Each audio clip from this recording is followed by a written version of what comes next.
Balik lagi sama gue Fadil, dan ini mimin ketiga yang kita baru hire ini.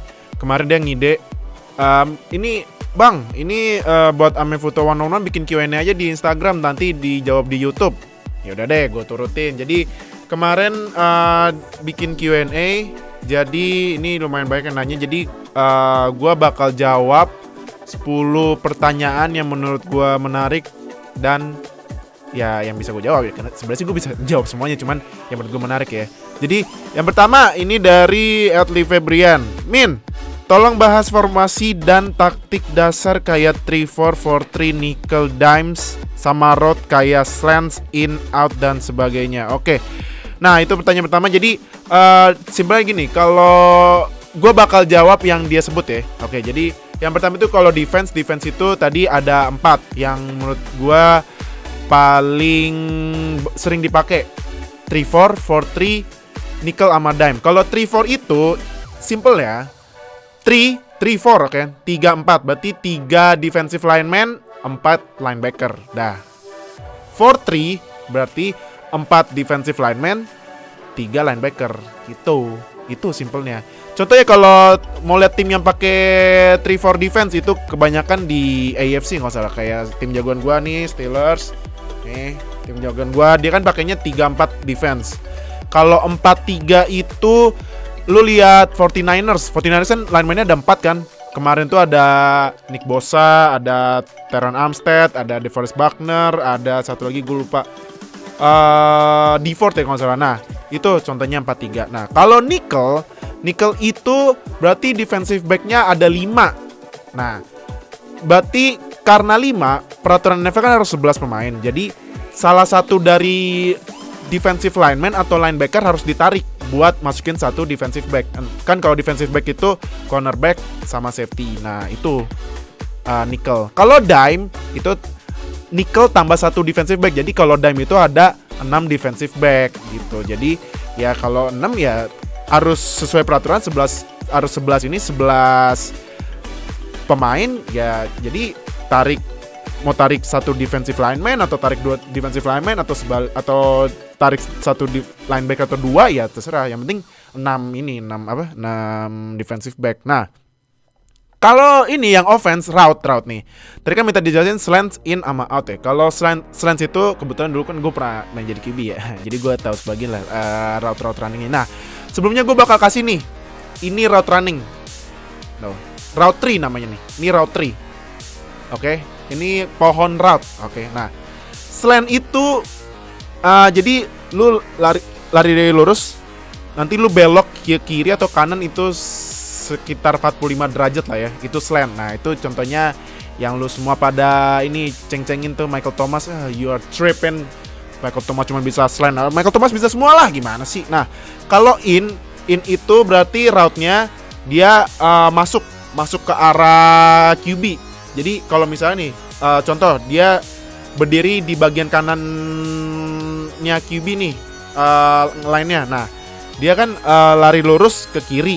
Nah, itu namanya in gitu. Jadi intinya in itu yang masih larinya itu ke arah QB yang masih ngelihat ke bagian tengah biasanya. Nah, kalau route out itu out berarti dia larinya keluar ke arah ini sideline bagian out gitu. Jadi itu route-nya kalau slant, in sama out. Jadi biar gampangnya ya lu lihat aja nih yang tadi gue share ya, route tree ya. Pertanyaan kedua ini dari Yusuf.Arazak. Ingat pertandingan Jets versus Pats week 7 tahun 2019? Nah, itu kan ada foul delay of game yang disengajakan berulang sampai habisin waktu 80 detik. Bahas foul yang ini dong. Nah, ini gue kasih cuplikan videonya. Jadi ini Bill Belichick emang ya gitulah. Ya, salah satu GOAT pelatih. Nah, ini kenapa waktunya tetap jalan walaupun sampai 2 kali di call foul gitu, karena lu lihat di third downnya itu kan playnya complete pass. Kalau complete pass kan berarti otomatis waktunya tetap jalan kan. Nah, jadi karena complete pass di fourth downnya juga waktunya jalan. Nah, jadi pas delay of game pertama di call penalti, waktunya tetap jalan karena ya intinya itu tetap mengacu pada play ketiga, ke third down itu, karena ya complete pass. Kalau misalnya incomplete pass ya otomatis pas di 4 down waktunya berhenti gitu. Pertanyaan selanjutnya ini dari Raviandra 21, dia nanya trick play Dolphins tahun lalu kok boleh sih kayak gitu. Nih, videonya gua kasih lihat. Nah, itu kan trick playnya gila ya. Bisa ngelabuhin Eagles gitu loh. Pemain Eaglesnya pada bengong, tau-tau kasih touchdown ke Panther apa kicker ya kayaknya. Nah, ini jadi gini, ini kenapa boleh? Karena peraturan line of scrimmage itu adalah minimal ada 7 pemain yang ada di line of scrimmage. Jadi harus ada 7 pemain minimal. Kalau misalnya kurang dari 7, itu kena penalti. Namanya illegal formation kalau nggak salah. Repeat down tapi mundur 5 yard. Nah, jadi kalau misalnya dilihat dari video ini, nih gue kasih lihat nih berapa orang yang ada di line of scrimmage nih ya. Tuh, ini ada 1, 2, 3, 4, 5, 6, 7. Nah, masih sesuai kan sama peraturannya? Kan tadi kan dibilangnya peraturannya minimal ada 7 pemain di line of scrimmage. Nah, tadi kan ada 7. Ya udah, berarti itu legal. Jadi, ya ini trick play-nya memang sangat mind blown. Dan Eagles nggak ini ya, nggak expect bakal kayak gitu. Jadi ya udah, nih touchdown yang sangat aneh tapi ya keren banget trick play-nya. Yang keempat nih dari Ken Gardko, namanya. Nah, ini Min, apa bedanya defensive end sama OLB? Terima kasih. Oke, jadi defensive end itu adalah defensive lineman defense yang posisinya itu kalau dari point of view defense itu paling kiri sama paling kanan. Oke. Yang tengah itu namanya defensive tackle. Kalau OLB atau outside linebacker, berarti itu linebacker yang posisinya paling kanan sama paling kiri. Jadi bedanya itu defensive end itu buat lineman yang paling kiri sama paling kanan. Outside linebacker buat linebacker yang posisinya paling kiri sama paling kanan. Udah, bedanya itu doang. Pertanyaan kelima ini dari Farhanjaw _ Min, release sama wave itu beda gak sih? Sebenarnya sih intinya pemain keluar dari tim, cuman ini bedanya gini. Kalau release itu kalau gue baca ya, gue sebenarnya juga ini sebenarnya agak udah mulai levelnya intermediate sama advance ya, cuman gak apa-apa gue jelasin. Gue juga sambil belajar juga karena.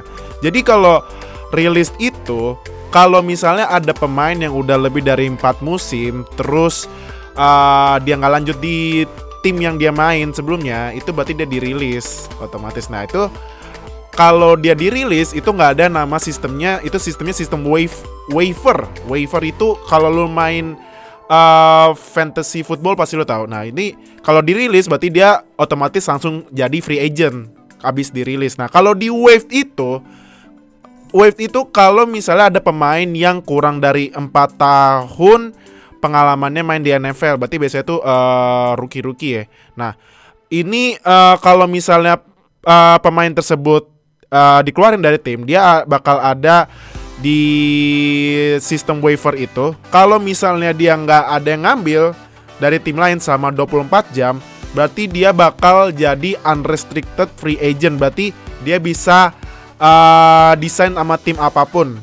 Nah, jadi sebenarnya sih intinya sama aja, cuman ini kalau wave itu ada sistem waivernya. Kalau rilis itu pemain itu langsung keluar gitu. Jadi ya perbedaannya kayak ada sistem tunggunya gitulah. Tapi kalau misalnya lo main NFL fantasy football pasti tahu sih itu waiver wire atau waiver claim itu pasti lo tahu. Pertanyaan ke-6 nih dari Faza Umay. Apa bedanya penalty encroachment, neutral zone infraction sama offside? Nah, ini sebenarnya penaltinya sama tapi tak serupa. Jadi intinya sih penaltinya sama aja. Penaltinya nanti offense maju 5 yard repeat down. Nah, cuman bedanya kalau offside itu jadi pemain itu ada di neutral zone, berarti di line of scrimmage yang kalau di TV yang garis biru. Kalau misalnya badan atau kaki dia ada di garis biru itu saat bolanya di snap, berarti itu offside. Yang kedua, kalau encroachment itu kalau misalnya pemain defense itu dia maju duluan sebelum snap bola, terus dia kena kontak sama pemain offense, pemain lawannya. Jadi kalau misalnya dia maju terus langsung ketemu OL-nya gitu, langsung nabok atau misalnya kena gitu. Nah, itu encroachment. Yang ketiga itu neutral zone infraction, itu kalau misalnya sebelum snap bola itu pemain defense-nya dia kayak maju ngelewatin line of scrimmage, terus bikin pemain lawannya itu langsung gerak kayak false start. Cuman bedanya ini misalnya contoh pemain defense nih, dia kayak maju gitu kan, kayak maju ngegertak gitu. Cuman dia kakinya ngelewatin line of scrimmage, terus OL-nya langsung gerak gitu. Nah, itu namanya neutral zone infraction. Jadi sebenarnya itu 3 ini sama, cuman ya namanya beda, penamaannya beda, tapi intinya penaltinya sama aja. 5 yard maju buat offense, downnya di repeat gitu. Pertanyaan ketujuh dari Giuliano Antoni underscore, maaf ya. Maaf bacanya nggak bener, sorry. Nah, Min, apakah di NFL bisa oper-operan kayak postingan sebelumnya? Gue taunya sih kalau pas cuma sekali. Jadi pasti kan kita pernah repost itu kayak ada passingnya 2 kali ya di belakang line of scrimmage. Bisa, tapi syaratnya gini. Kalau sebelum line of scrimmage yang garis biru di TV, itu lu boleh passing ke belakang cuma sekali aja. Passing dulu ke, misalnya main trick play ya, passing, nih gue kasih contohnya nih, ini trick playnya Patriots yang kemarin ya lawan Eagles tuh. Ini passing ke Edelman, habis itu Edelman passing ke depan gitu. Jadi kalau sebelum line of scrimmage itu passingnya tuh harus ke belakang atau lurus. Kalau misalnya passingnya ke depan, itu udah dianggap forward press, itu nggak boleh. Jadi peraturannya itu boleh hanya sekali sebelum line of scrimmage, passing ke teammate yang lurus atau agak mundur gitu, atau mundur. Nah, abis itu bolanya wajib passing ke depan. Nah, terus kalau misalnya bolanya udah lewat garis biru, itu bolanya boleh dioper ke teammate, tapi kayak main rugby, harus lurus atau ke belakang. Kayak ini contohnya Miami Miracle. Fans Patriots nontonnya jangan ngamuk gini dong, nyantai aja kali. Jadi tapi udah ngerti ya maksudnya ya. Pertanyaan ke-8 ini dari RZK Surya. Menurut admin, apakah NFL berpotensi untuk menambah 8 klub dalam kurun waktu 20 tahun mendatang? Bisa aja, karena kan di NFL itu timnya, sistemnya itu nggak kayak bola. Kalau di NFL itu kan, dan 3 major sport US lainnya kan sistemnya itu franchise. Jadi kalau misalnya ada investor yang mau bikin tim, ya silakan bikin tim. Mau di kota mana, mau di St. Louis gitu yang ditinggal sama Rams boleh, mau di Oakland yang ditinggal sama Raiders boleh kan. Ya intinya bisa aja bikin tim baru. Cuman kalau misalnya 8 tim dalam 20 tahun kayaknya gak mungkin deh. Kalau misalnya gue disuruh prediksi, kalau menurut Bang Fadil, dalam 20 tahun NFL bisa nambah tim berapa banyak? Kalau menurut gue bisa nambah 2 sih, 2 tim. Karena pastinya NFL itu kan ya biayanya gede. Lu harus bikin stadion, harus hire staff, harus dan lain-lain, biayanya gede banget. Kecuali lu orang cuan yang gak berseri. Nah, jadi kalau menurut gue dalam 20 tahun mungkin ya bisa nambah 2. Mungkin di St. Louis atau di Oakland lagi, atau di kota mana yang kotanya gede gitu, atau yang high profile. Mungkin ya kita lihat aja, semoga aja ada nambah tim sih ya. Pertanyaan ke-9 ini ada, namanya kocak juga ya, Tatakan Mangkok. Tatakan underscore Mangkok.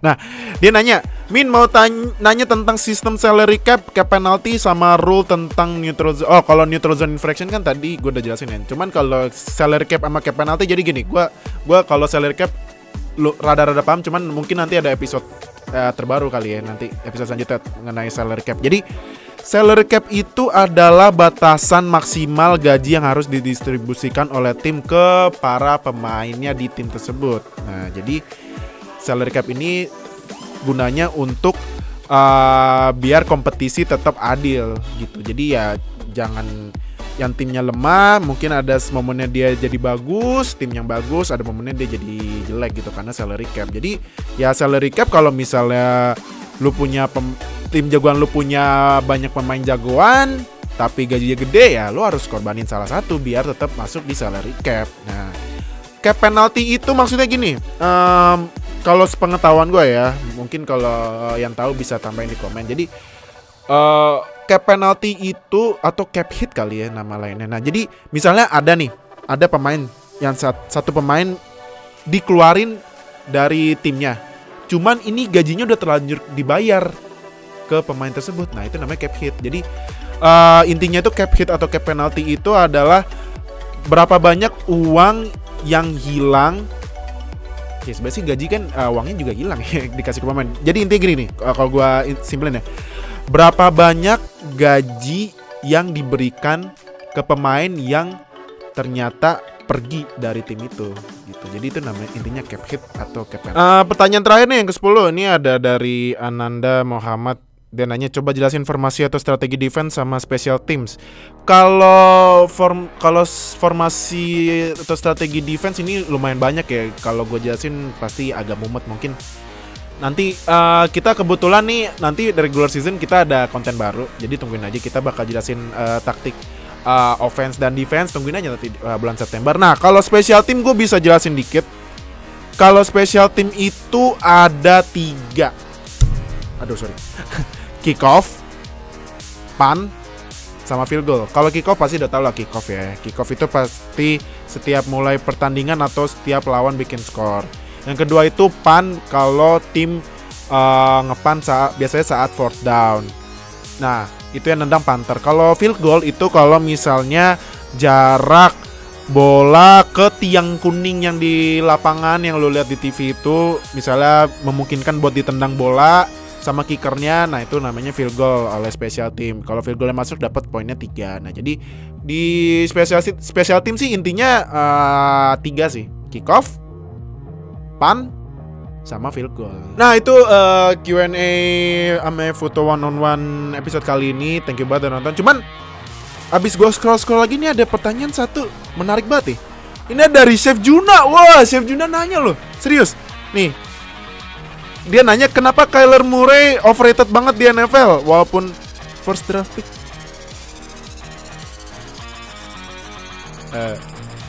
Yang mau jawab silakan tulis di komen. Gue nggak mau jawab. Yang jawab silakan deh, kenapa kata Chef Juna kenapa Kyler Murray overrated. Coba lo kasih jawaban di bawah ya.